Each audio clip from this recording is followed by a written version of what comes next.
AM 970 WSTX. Good morning, good morning, good morning. Glad to have you here. Julie, you're here for the first time, right? Yes. With me at least. So why don't you start off and do an introduction and tell us about yourself and what you do. Well, my name is Julia, and I've lived on St. Croix for 4 years almost. And this year, I've just really been upset about the amount of trash that I've seen. It's not been like that in the past. I used to be able to take just a little grocery bag and fill up on my way. Okay, hold on a second. Howard, you there? Yeah, I'm here. Welcome, Howard Grey Wolf Forbes. All right. Sorry, hi Howard, I'm Julia from Clean Up St. Croix.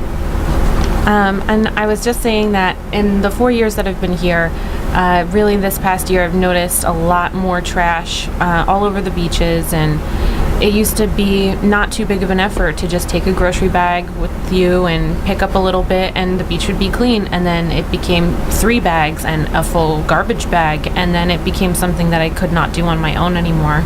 So we created a community organization to just help people get together and connect with each other to clean up the spaces that are important to them and to do a little bit for themselves and for their area. All right. And Virginia? Hi Howard, my name is Virginia Claremont. I'm with Clean Sweep Frederickstead, and we actually do cleanup efforts primarily in the Frederickstead area. We do days of service cleanups, beach cleanups, and weekly cleanups in the historic district. All right. And Howard, you are our special guest calling in from St. Thomas, doing great things over there. So tell us a little bit about yourself and why we're here today. So like Doug said, my name is Howard Forbes Jr. The Virgin Islands Marine Advisory Service Coordinator. So that's a mouthful, but basically what that means is I handle all the education and outreach for the Marine Science Center at the university here in St. Thomas.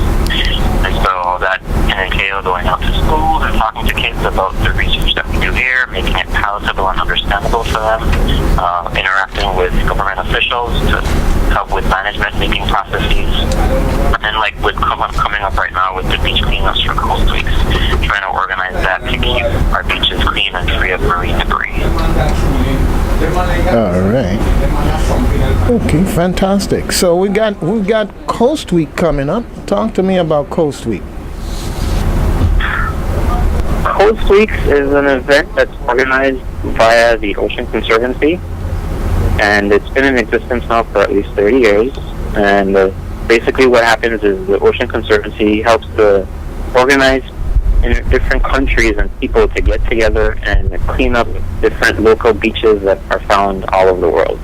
And it's not just pick up trash and then throw it away. You pick up trash and you also record whatever items you pick up. So if you pick up 5 cigarette butts and 6 plastic bottles, you record all that information.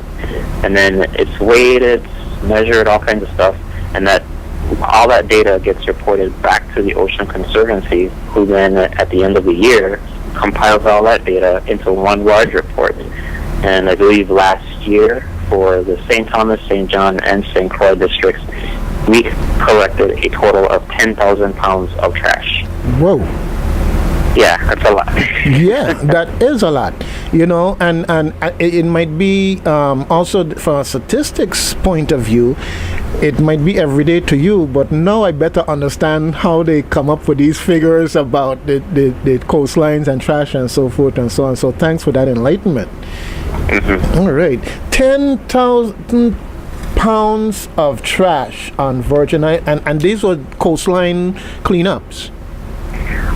Or a combination? Yeah. So most of the cleanups that we do are along the coastlines, but I think last year we ended up cleaning up a salt pond area, and within that salt pond area, there were tons of derelict tires. I mean, hundreds of tires everywhere. But unfortunately, Waste Management doesn't accept tires to be put into the landfill, so that's unreported trash. Wow. So even though the number says 10,000 pounds of trash, I guarantee you there's a lot more trash out there that we're not picking up. Wow. So it's a combination of beaches, salt ponds, roadsides, you name it, everywhere. But is that during the coastal week cleanup, the amount of trash that you picked up, 10,000 pounds in that 30-day period? Yeah, so it's between, I think it's like the third week in September all the way to October 31st. So we can extrapolate at 10,000 pounds per month.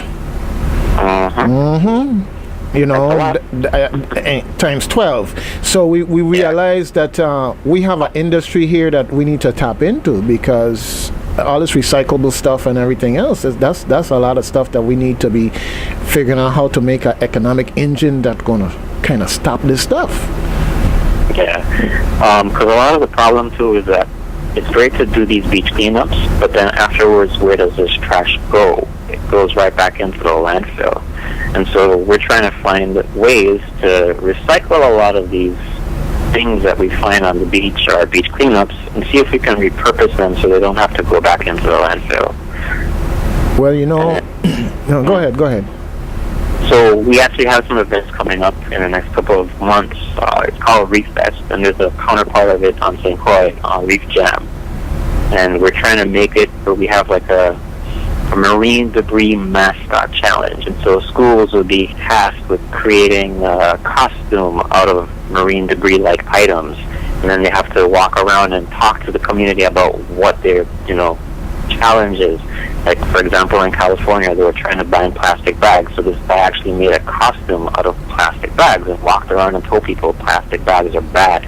They kill wildlife. They smother coral reefs. They do this and stuff. So getting kids and parents and the community involved in these types of activities is a great way to help raise awareness, but then also kind of help address that issue of marine debris and preventing it from getting back out there.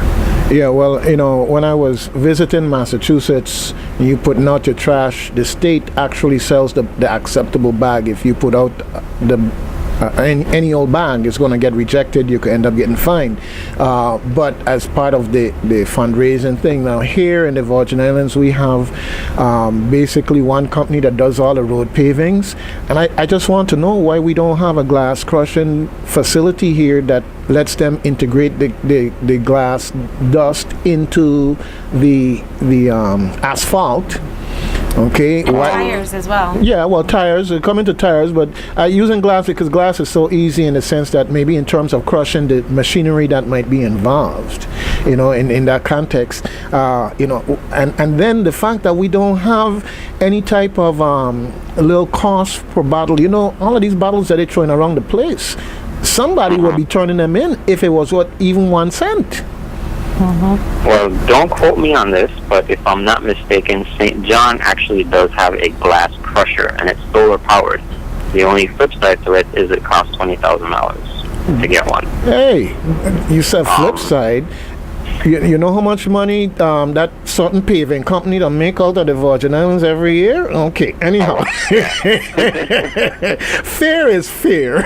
I was going to say, we often use that barrier of how much it costs for not doing something, but do we weigh the long-term gain that we will get or the return for having, a glass crusher on each island? Because, we collect, as well as you very well know, Howard, hundreds of bottles, if not thousands of bottles of, each year that's just been tossed out on the side of the road, and that's not an exaggeration, like thousands of beer bottles and other stuff, and Julie can attest to that too when they do their beach cleanup. It's relentless. So wouldn't the cost of, be worth it to spend $20,000? Yeah, well, I think you're singing to the choir with everybody who's on this call here. Proposals, it really comes down to, I think, presenting it in a way that shows people that there's a return on an investment there and that it's very valuable. And $20,000 in the long run is not a lot of money. Yeah, it's not a lot of money. And the what we need is a change in thinking. Okay, we need a change in thinking, because we give out these contracts to pave the roads, and that's been going on for however long now. So the cost of having a glass crusher to incorporate the glass into the asphalt as a way of recycling the glass is a small thing to do relative to the greater investment that we're making through the contracts that these folks get. But we just have to think different, because what's the alternative? To leave the glass piling up around the community? So you mentioned the cost, Virginia mentioned the cost in the long run. I don't look at it a different way. What I just say is like, can you afford not to do it? That's the way I look at it. Okay, so anyhow, I don't want to get off our coast weeks too much, and I want to come back to that. But Howard, I gonna make you blush a little bit here, okay? And I gonna make you blush a little bit here, because he was very scant with his bio. Okay, and the fact of the matter is, he earned his Bachelor of Science in Biology, magna cum laude. Congratulations, sir. All right. Thank you. It is an accomplishment, and I want to acknowledge it. All right. And he went on and got his master's degree in marine and environmental sciences. Again, congratulations. It is an accomplishment, and I want to acknowledge it. Our young people going to school, excelling, and doing what? Coming back and reinvesting here in the Virgin Islands. So in that context, you know, let's acknowledge the fact that we have those that go away and those that stay, those that go away and come back in the process. But the bottom line is, I was very, very impressed with what I saw, and I'm very happy to know that your energies are here at home to make this place a better place for all of us. Okay? Thanks. All right. Anyhow, so much for, you could turn out the blushing now. Okay. Now, you talked about in the information you shared with me about your experience with your master's degree and afterwards, in terms of how it caused you to get more involved in this area of environmental science. So tell me a little bit about your thought process back then. What was going on? So you mean like as I went through the graduate program? Yeah. So I initially got into this program with the conception that I was going to do traditional medicine, because that's a lot of what my background is about. But as I went through the program and I started taking classes where I was snorkeling, and I learned about these different invertebrates and vertebrates and different things that are out there in the marine environment, I slowly started developing a passion for caring for these marine wildlife, if you call it. And I then started realizing that there's somewhat of a disparity in the marine sciences here in the Virgin Islands especially. A lot of local youth don't really know about marine science, or by the time they're exposed to it, it's already too late for them to even consider it as a career option. So after getting my degree in 2014, I got employed in about 3 months, actually, right back at UVI, to do exactly what I'm doing right now, and that's to raise awareness about marine sciences. And I've been to various schools already, and I've been talking to kids. And I mean, just this past summer, we had a week-long session where we had some kids from the Adelila Cancran Junior High School come out, and they were doing different things like catching fish and snorkeling with fish and kayaking and snorkeling and all kinds of really, really cool things. And at the end of it, like, one of the kids came back to me and said, "Because of you, I want to be a marine biologist." Wow. That in and of itself is like more rewarding than picking up my paycheck. I'm happy to hear that. I'm more than happy to hear that I inspired a local kid, to become a marine biologist. Fantastic. All right. Well, you know, the one word that comes out to me in terms of what shaped you through that process is exposure. Just like the inspiration to that child is exposure. Yeah. And you have to, as a community, make sure that your children have opportunities to get exposure, because you just never know where their talent lies. And you can't just decide that you're going to be a policeman and you're going to be a fireman and you're going to be a doctor and you're going to be... It has to come from within, number one. And then who says that those traditional ways of thinking or jobs that people traditionally look up to are the only options in which to make a career and a legacy? All right, and so it's great. I mean, if you weren't doing what you're doing now, chances are it would be someone who would have to come from wherever to come and do it. And I am just happy that our talent is getting the opportunity to swing back in and fill these type of positions. Okay. All right. Well, we're going to take a little pause for the cause in terms of having the station make some money so we could be on here some more. All right. And then I'll be coming right back to you. So just hold on. Okay. Perfect. This is AM 970 WSTX. All right. Reflections Thursday, setting the foundation for a fantastic Friday. And we've got Howard Grey Wolf Forbes on the line. Howard, you there? Yep, I'm still here. All right, fantastic. And we don't want you to go anywhere other than St. Thomas doing what you're doing. And who's your counterpart in St. Croix again?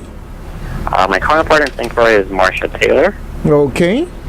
And I see you gave us some phone number, contact information, and so forth and so on. You know, I've got Clean Up St. Croix here and Clean Sweep Fredericksted, so I'm going to rope them in now and give them this telephone number and say make a call, because we gotta tie them into this collection process and see if we can help with these statistics here for on the St. Croix end of things. Okay? Absolutely. Definitely. So now, the gathering of statistics, is this just on this 30-day period, or do we also do it the other times that we do cleanups? The reporting would only be during this 30-day period. 30-day period. Okay. Yeah. All right. So it's a special form that the folks use, or how do we do it?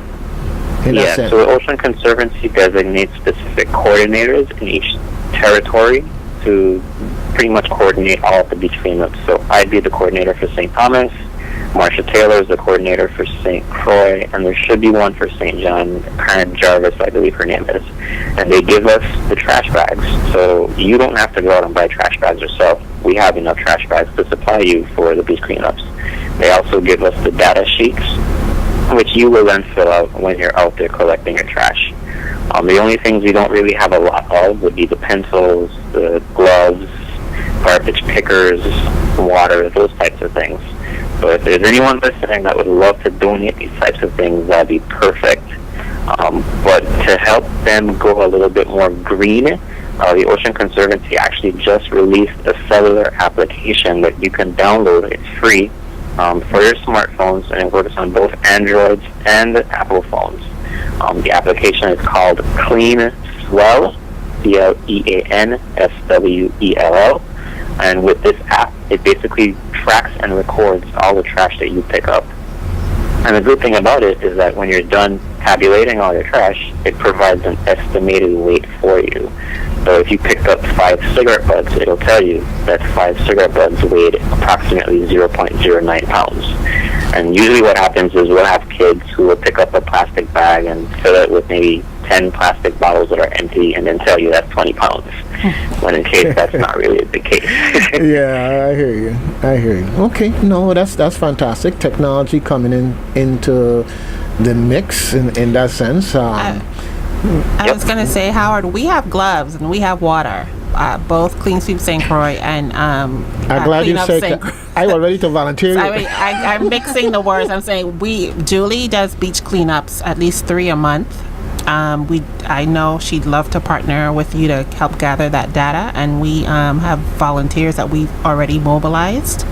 She can speak a little more to that. Yeah, we have some sponsors that provide us with water, and really it's just people, community partners, just our neighbors that are involved that give us some gloves. They pick them up at Home Depot where they bring them from a yard sale, but we managed to make it work with everybody coordinating together. All right. It sounds like Marsh. Go ahead. For the most part, I know we partner with the VI Waste Management. They will provide dumpsters on the day of the cleanup.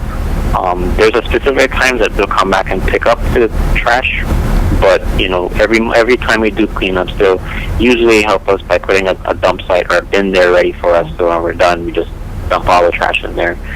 We've gotten donations in the past from Cost US and Home Depot and things like that. But this year we're really in need of gloves. I don't want people picking up garbage without gloves on. So how can, if we do, can we include the beach sites that we may do in the statistical data? Or is it just beach sites that you guys have selected? Not getting that entire question.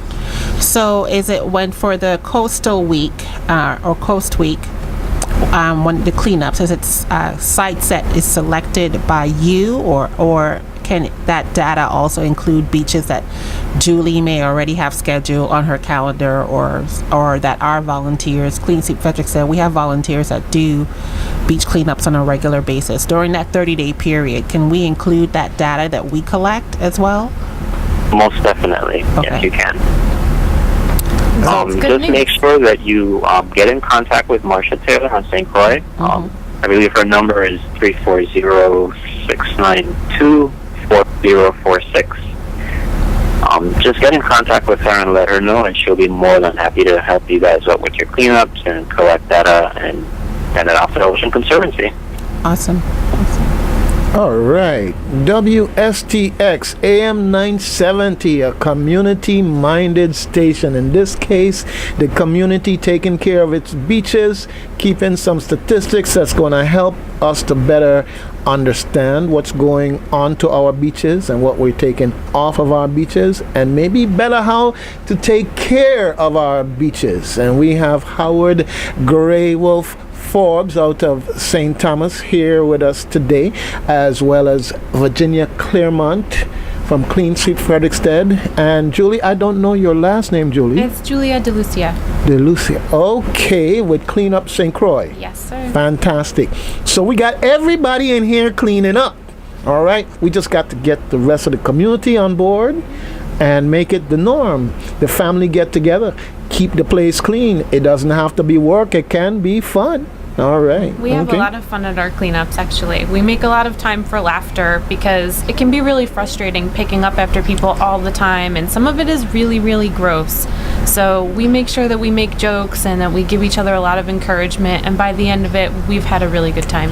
Oh, yeah. Well, you know, we've got a challenge in education and changing people's habits, because here on St. Croix, we have a stretch we call Constitution Hill, and once you get to the top of Constitution Hill, you come down a winding road coming down to Beeston Hill. And anyone who's passed there recently will see that there's some signs there saying, you know, basically it's our St. Croix clean up, whatever the case may be. And the signs go up, and the very next day there's a bag of trash underneath the same sign. So we've got some work to do. Yeah, you know, we recently met with Waste Management. Julie and I had some conversations about how we could sort of help to fill the gap with them, and we recently met with them and discussed a couple of ideas. One I will mention because I think it's okay if I do. It's along with educating the children, but we're hoping that we can do a theme for science fairs with the Department of Education, so that sort of builds on what you're trying to do, Howard, with the schools. We want to actually have a theme this year for all the schools that are doing that have science fairs, and that it be around using recyclable materials and sustainable materials, and have the students come up with innovative ways that, you know, we can use glass and aluminum cans and whatever it is that we, you know, casually toss away. So I'm looking forward to sort of like us branching out and sort of flushing that out. And it would be awesome if you guys could join us in this, you know, effort, because I think children need to understand or adults too, but the community needs to understand what's, you know, going out into the ocean. I really don't think that we get it, you know, because it's unseen. So if you don't see it, it doesn't exist. Yep, but it's there. It's there. Yeah. And this is where we live. It's not about for tourists. This is for us, our quality of life, children, grandchildren. We gotta to take care of it. You know, you look at Lagoon here in Christiansted. One lady got out there and made a difference. And then with her difference, and people piggyback in, and agencies piggyback in, and now Lagoon is transformed. And so it starts one person at a time. It makes a difference. If you see your child with a Capri Sun and they tear off the plastic straw and they pull the cover off of it and they throw down the cover on the ground, you have to tell them, pick that up.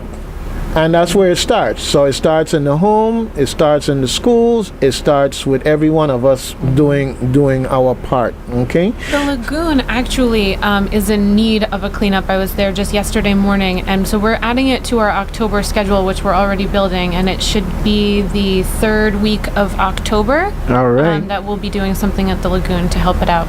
Okay. Well, Howard, I know that you have some pages on Facebook that you might want to just mention in the context of the public checking in and otherwise being aware of the activities. You mean Facebook pages? Your Facebook pages. Yeah, so there's my personal page, Howard Forbes, and then we also have the Center for Marine and Environmental Studies page for Facebook. And so we use that Facebook page as a platform to kind of get the messages out there as far as what cleanups are going on, how to be involved, how to help out, that kind of stuff. And if not, you can always reach me at my office phone number, 340-693-1672. And we do have our first kick-off cleanup, which is happening on September 19th, and that's going to be Brewers Bay Beach. I'm not entirely sure which beach is being cleaned on St. Croix yet at the moment. We're still in the process of figuring that out. Okay, well, you got two partners here today. I recruited them today. They're going to be running down Ms. Marsha Taylor, and in 2 2s you're going to have a beach on St. Croix. Yeah. So the good thing is you don't want to limit it to just, schools and, parents and teachers. We've also reached out to Senator Gene Ford, and he's coming to our cleanup on the 19th. And so that's amazing, to have a senator out there with the community picking up trash and helping us to keep our beaches clean. So. Okay, folks, I like the service by example. So the senators in St. Thomas are interested in whether or not St. Thomas clean and come into the beach and help keep the statistics on the trash. We'll be giving you a report on St. Croix as to what office was spotted on the beach picking up trash in conjunction with UVI, Clean Sweep Frederickstead, and Clean Up St. Croix. Stay tuned. Alvin G may be gone, but there's good news and we'll report it. How about we just issue a challenge to all government officials to come out and, start helping to make a difference in their community at the grassroots level. Okay. Likewise, one of the things, Howard, I noted on the website is you got some good pictures there documenting what's going on these cleanups and other aspects of environmental science exposure for our young people here in the Virgin Islands. And I thought that was very, very good. Thank you. Yeah, because that's where it starts. Some of our older habits, like going and pouring diesel on a tantan to kill the tantan, not realizing we're killing all the soil and the aquifer and everything in the process, right? To the old heads doing that stuff, okay? So we need to make sure that no young heads coming along and adopting that kind of behavior. All right, yeah. We joke about it, but it's serious business. There's a lot of practices that we've been doing here that are just self-destructive, and we need to change. Mm-hmm. You can't expect. Especially as a society that eats a lot of seafood, daily. That stuff is going into our food supply, and in turn we're consuming it, and we need to seriously think about that. I know, Howard, you can speak to that more than I can in a more eloquent manner, but when you see some pictures of what's inside of a fish, because they just happen to consume it, it's disturbing. Well, I was reading some statistics in terms of the amount of sea animals that have plastic inside of them, meaning that somehow or the other they're consuming the plastic either directly, or the bird eats the fish that ate the plastic, and now the plastic is in the bird, and it's amazing. It was in the 90 percentage bracket, and I'm thinking about this and I'm saying, wow. Well, this makes sense when you think about the amount of plastic bottles and stuff that's in the ocean, to the point that you could run a ring around the earth several times of just plastic bottles. That's when you think about it. The thing that happens, from what I understand with plastic, is that after a while it breaks down. Some of them do. So it breaks down, meaning into smaller pieces. Oh, okay. And that's how a lot of if I'm correct, I'm not really sure, but I read this. I'm not a scientist. That it breaks down into smaller pieces over a long period of time, and then the fish can see. I should say. They consume it. The sea animals consume it. So am I incorrect about that? No, you are absolutely correct. So the problem is we have a lot of single-use plastic items that you drink a bottle of water and that's it. It's done. There's nothing else that happens with that bottle. And sometimes, as we have a lot of hills here on St. Thomas, trash sits on a dumpster. We have a heavy rainfall event, and some of that trash washes through our guts. And then it ends up in the water, and then those plastic bottles sit there in the ocean, and the sun breaks down that plastic into tiny pieces. And I've actually demonstrated this with kids before. Is if you put that little tiny piece of plastic in the water, it looks like a bait fish or a small fry. And these larger fish, could they make dialogue with the panel? And they accumulate this over a larger period of time. And so that small fish eats that small fish will then eat the plastic. A bigger fish will eat that, and it goes up the food chain to the birds, or it might end up on your plate. Excuse me, Howard. We have a caller here, but caller, you gotta make sure your radio is turned down. Yes, I put it off. Okay, just a quick second. Go ahead, Howard. Yeah. So basically, that fish that had all that plastic in it could basically end up on your plate. Yeah, hold on. You go ahead, Howard. We have a caller on hold. Caller, just let Howard finish his thought, and we come into you. Thank you. Yeah, that was pretty much it. The plastic breaks down in the water. It looks like fry, and then small fish eat it, big fish eat it. Okay. Yes, caller.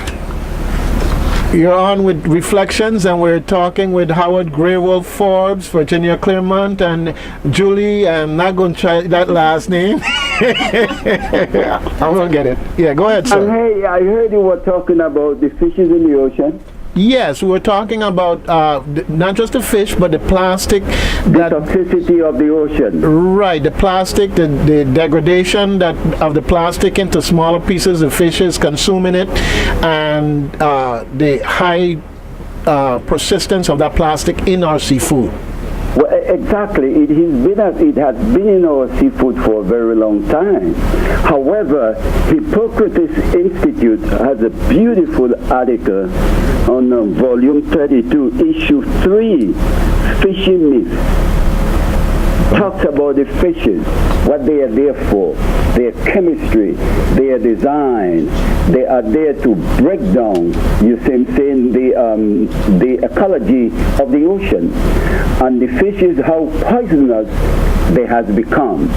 I read an article, they said about 2050, there will be no more fishes in the ocean. Our ocean will be soup of plastic. Well, hopefully with our activity, we're gonna keep that date moving down the road. This is one can we want to kick down the road as far as possible, so to give us a chance, technology-wise, to deal with it. But tell me, what was that reference that you just made there? The article came from where? It came from the Hippocrates Institute, Hippocrates Health Institute. Okay. Hippocrates. You remember the Hippocrates? Right. Father of medicine. Exactly. I mean, it's a well-written article. The brother is PhDs. Very beautiful, well written. Because look at the fishes, their structures. They are designed to break down. Look at all that nuclear waste we have in our ocean. My brother, not only that, do you agree with me that the ocean is the septic tank of the universe? Well, we're making it into one. We know it has always been one. Definitely true. We make it into one. Look at all the fallout we had in Hiroshima, in Japan. Right, but you know, if you want to use the word septic, if you don't take care of your septic, eventually it stops working. And so one of the things that's happening is we're giving these fishes and other sea animals things that their system weren't designed to handle in such extremes. And so what's happening is that the pollution is building up faster than the ecosystem could have probably resolved it. It's just like when you look at nuclear waste and it takes 25,000 years for it to break down a half-life. My brother, I was told Homo sapiens are the most intelligent, how I would say it, mammal or animal on planet Earth. But the way I'm looking at it, I think that we are the most ignorant. Well, I have to say that ignorance abounds, and part of our discussion today was to try and get more knowledge out there and get more personal involvement, because it's kind of like we kind of know the problems and we're trying to figure out how we're going to motivate more people to get involved and be a part of the solution. That's but remember, one of the people that is polluting our ocean is the tourist industry. Them ships, when they're coming down, when they flush that toilet, you hear me?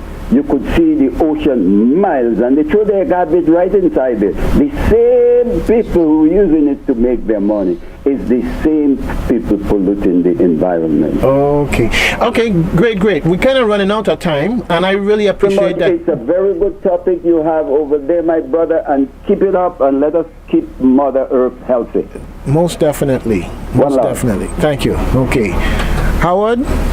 Mm-hmm. Yeah, we kind of getting here to the end of this program here, but I'm looking forward to following up with you on this. We've got 30 days worth of cleaning beaches and coastlines, and the statistics that come out of that. So let's plan that after the Coast Week that we're going to get back together again and talk about what we found in terms of statistics.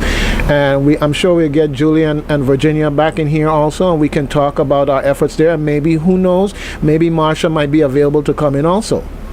Definitely. Okay, but I want to applaud you in what is your job, the passion that you have in your job, because that's what makes all the difference sometimes in terms of to say that we're going to be successful. It's not just a job, it's a passion, and I appreciate that. And likewise, I got two passionate young ladies here, Virginia and Julie, and they're here willing to be partners in this effort. So expect to be hearing some good news from Marsha in the process. Definitely. All right, good. Okay. It's okay though. I want to. Go ahead. Can I just make one last?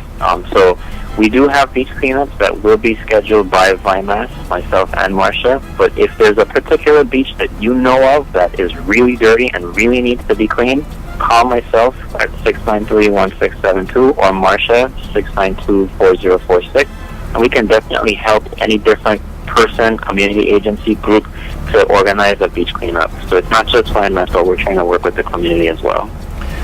All right, fantastic. Okay, well, they're running me out of here, Howard, but it was a pleasure having you. Okay, and I look forward to continuing the conversation, okay? Definitely. All right. Okay, well, you have a great day and lots of success in Coast Week. Thank you. All right, then. Take care. Mm-hmm. Bye-bye. All right, folks, reflections. We come into that time now where we're going to be closing out, and I want to thank WSTX, their support staff, my engineer, and of course Howard, Virginia, and Julie for all of this time that we spent here together talking about our environment and how we can do a better job to take care of it. Okay, so until next time, we ramp up the song and the music just a little bit there, Mr. DJ. All right, I got that feeling. All right, keep it coming. It's good. Okay, we got this man here giving me a bad look, so let me get out of this, please. Bye until next Thursday.